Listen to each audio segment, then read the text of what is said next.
Welcome to the stage, Hala, Osman!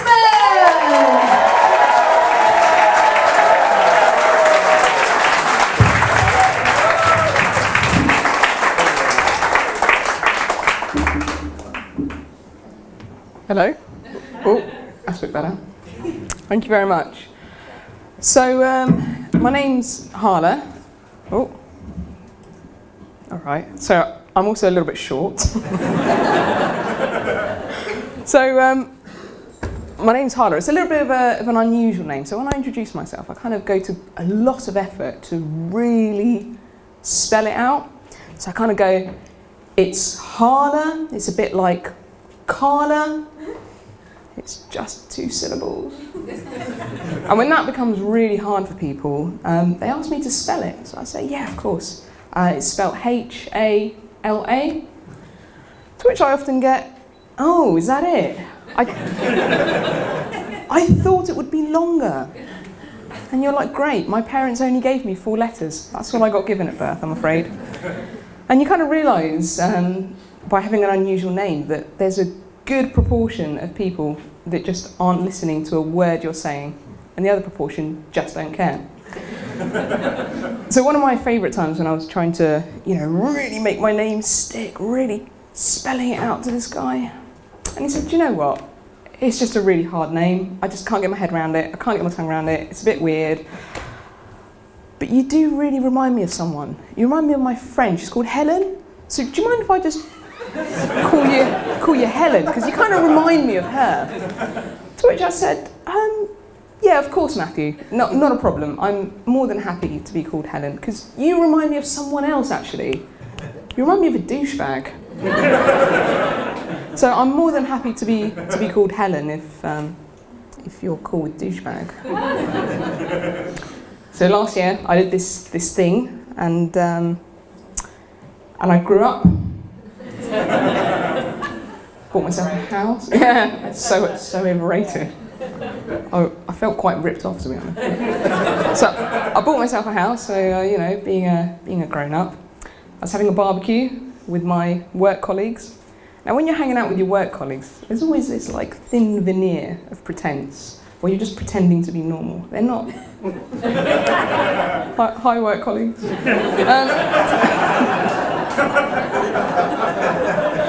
So there we were, having a nice barbecue, all pretty civilised, a few drinks, all very nice. Then I heard a knock at the door, and there were these 3 adorable little girls, about 7 years old, asking me if I wanted to buy some pink lemonade. So cute, pigtails, really, really sweet. Now, my gut reaction when I see a bunch of 7-year-olds is fuck off. But with my work colleagues witnessing this, I was like, I've got to be normal. I've got to respond like normal adults do. So I said, yeah, I'd love some pink lemonade. So I handed over my £1.50. And off they went. And an hour went by, then 2, then a year. The little buggers had robbed me in broad daylight. Still waiting for my lemonade. I studied politics at uni, and I've always thought of myself as pretty good at debating, but I foolishly entered into a debate with a vegan last year. So silly. And he asked me why I thought it was justifiable that I was, murdering and eating sentient beings. I thought, shit.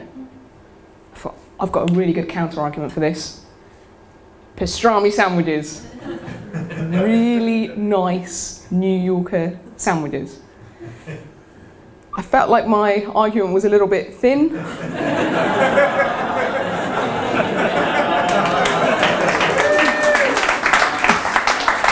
Thank you very much, thank you.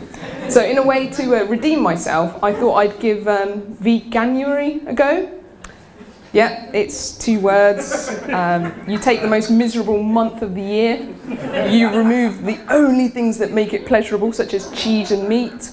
And you've got veganuary. So I signed up to it. I was like, right, I'm going to give this a go, see how, how it might feel to live ethically. So I gave it a go. First 5 days, amazing. I was just dining out on just this moral smugness. I was walking around for 5 days. I'm like, this is amazing. I'm living, I'm one with nature, I'm thinking about the bees and not torturing them. I was flying high. But then day 7 came around and I was so hungry. I was so miserable. I was sat at home alone and my cat walked in. And I was just looking at this cat and I was like, I could just eat this right now. I could just eat this with some peri-peri sauce. And in my head I was having this conversation. I was like, why don't I eat the cat? It's just like chicken, right? A chicken is someone else's pet. It just so happens that this particular cat is my pet. So surely it would be immoral of me to not eat it. Yeah, I don't have a cat anymore. So, as part of being a grown-up, I've developed this habit of just being angry first before finding out what the facts are. So back in my 20s, I would go to such lengths. I would read various newspapers to make sure I wasn't, consuming biased news and, really went to such lengths. Nowadays, I'm in my 30s, I'm just like, yeah, whatever. So the other day I was mid-shower and the water cut out. I was so scared. I had no idea what was happening. Completely and utterly freaked out. So what's happening? Where's the water gone? It's completely out. So I did that very grown-up thing and called my mummy. I was like, Mum, what's happening? The water's cut out. I was midway through my shower and it's out. I don't know what's happening. What's going on? She said, Hala, have you not seen the news? I was like, no, I haven't seen the news. That's why I'm calling you. Tell me, what's happening? So, Hala, you need to watch the news more. I was like, why do I need to watch the news? You're my personal media agency who I can call up. You're going to give me targeted, tailored, bespoke messages in bite-sized chunks. Why would I want to go to a generic source like the news? So he's like, look, Hala, I'm in the middle of something. It's the Big Thaw. It's the Big Thaw. It's been all over the news. It's happened nationally. It's the Big Thaw. The Big Thaw, I said. What kind of bullshit do they expect me to believe? That there's a man out there with a giant hammer smashing all the water pipes and that's why I can't have a shower? I was like, this is bullshit. Do you know how much I pay a year for my train pass to London? £5,000. The next thing they're going to tell me is that the 6:52 to Victoria has been cancelled because Poseidon has stirred up the sea. £5,000 I pay for these fairy tales.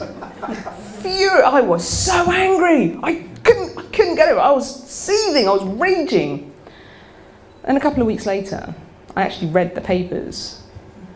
And it was kind of like the Big Thaw is in freeze and thaw. I thought, now that makes sense. Thank you very much, guys. I've been Hala.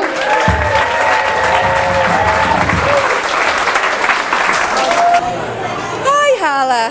Hi, Louise. How did you get on? So you did your very first stand-up to gig tonight. How are you feeling? Feeling amazing. It's been so enjoyable. I've loved the kind of writing, the crafting of it, and the actual delivery has been such a confidence boost. So one of my motivations for doing this was to kind of improve my public speaking and presentation skills, and I've gained so much more than that from this, and it's just been amazing. Really enjoyed it. And how did you expect the level of success you had for your gig? No, to be honest, I was expecting silence and, to be quite frank, I was expecting to be heckled and booed for about 8 minutes. So the fact that it wasn't silence I was over the moon with, and the fact that there were some, well-timed laughs was just such a relief. Thoroughly enjoyed it, highly recommend it. Brilliant. And do you think you will go on and do stand-up? I would love to do it, but I think it's what's made me realise is how much time and effort kind of goes into it. So if I have more time, I would absolutely love to do it and kind of develop in that area. Yeah. You did a brilliant job tonight. Thoroughly enjoyed your set. Well done, chick. Thank you.